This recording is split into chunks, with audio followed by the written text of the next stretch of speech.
Je suis le docteur Luc Ferdinand Kamanga, directeur du programme national de lutte contre le diabète en RDC.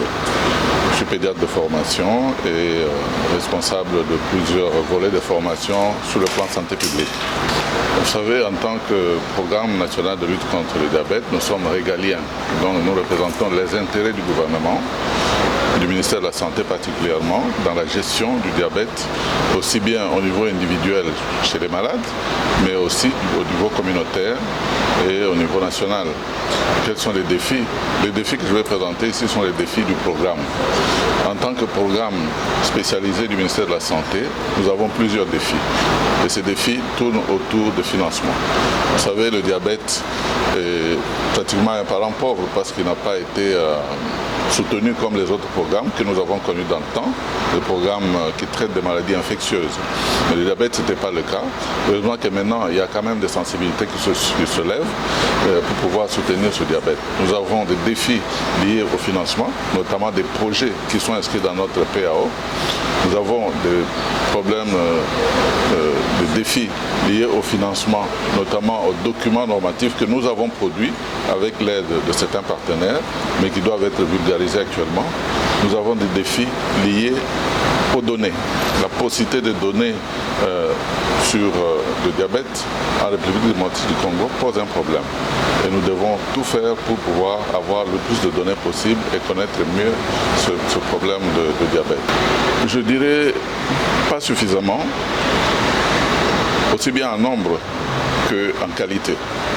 Parce que vous savez, quand vous sortez de la faculté de médecine en tant que médecin généraliste, je le dis en connaissance de cause parce que moi-même j'ai été généraliste à un moment donné, avant ma spécialisation.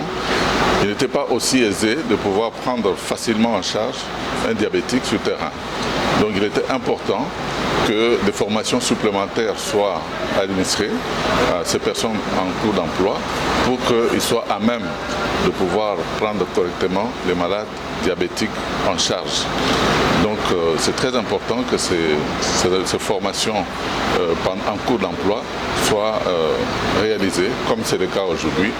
Et nous sommes ravis avec l'apport de l'IDEF et Sanofi qui nous appuient par rapport à ça.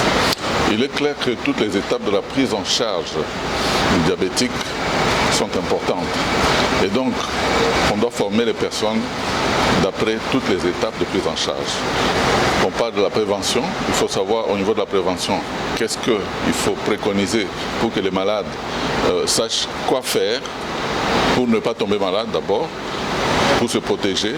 Il doit connaître le milieu environnement. Tout ça, ça s'appelle sensibilisation. On doit leur donner l'information, la bonne, pour qu'ils sachent comment éviter cette maladie. Mais aussi lorsqu'il est déjà malade, alors ça c'est une autre étape, il faut que le personnel de santé qui est en charge de ce malade doit connaître d'abord sur le plan théorique la maladie c'est quoi et sur le plan pratique. Et sur ce plan pratique, nous avons besoin de protocoles, nous avons besoin de fiches techniques pour que cela soit bien pris en charge. Il y a des problèmes par rapport à la combinaison des médicaments. Cela encore, ça rappelle une formation pratique, la combinaison des médicaments pour soigner correctement un diabète selon le type qu'il a et selon les complications qu'il peut avoir. Je dirais sans me tromper ou sans hésitation que nous préférons le format mixte.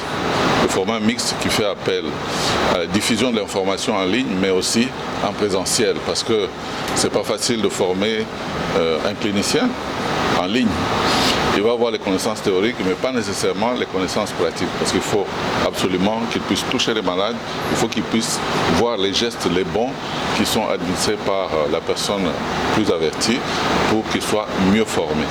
Donc, le format mixte nous arrange, mais certainement avec prédominance du format présentiel. Depuis l'histoire de ce programme qui a commencé en 2001, que nous avons une telle occasion que la Fédération internationale du diabète vienne s'intéresser au programme national de lutte contre le diabète en nous cherchant un partenaire qui finance les formations telles que nous la vivons maintenant. Donc ce sont des impressions qui nous sont très bonnes et nous souhaitons que ce soit un début mais pas une fin. Nous devons pérenniser ce genre de formation parce que le besoin est encore énorme. Vous savez, l'étendue du pays, la densité de la population et les besoins qui s'en suivent sont telles que nous devons continuer à former les gens. Au-delà de la Fédération internationale du diabète et Sanofi, nous appelons les autres bailleurs de fonds qui puissent nous soutenir pour continuer davantage de formation. Ça va améliorer la prise en charge des malades vivant avec le diabète, n'est-ce pas, et améliorer la vie de tout un chacun de notre pays. Le diabète tue lorsqu'on ne se soigne pas.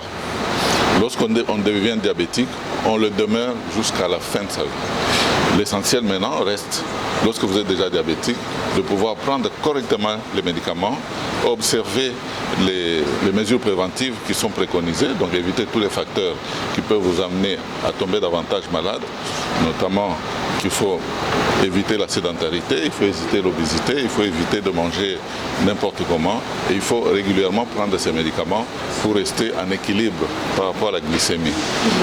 Si vous ne faites pas cela, le diabète va certainement vous amener vers des complications qui sont fatales.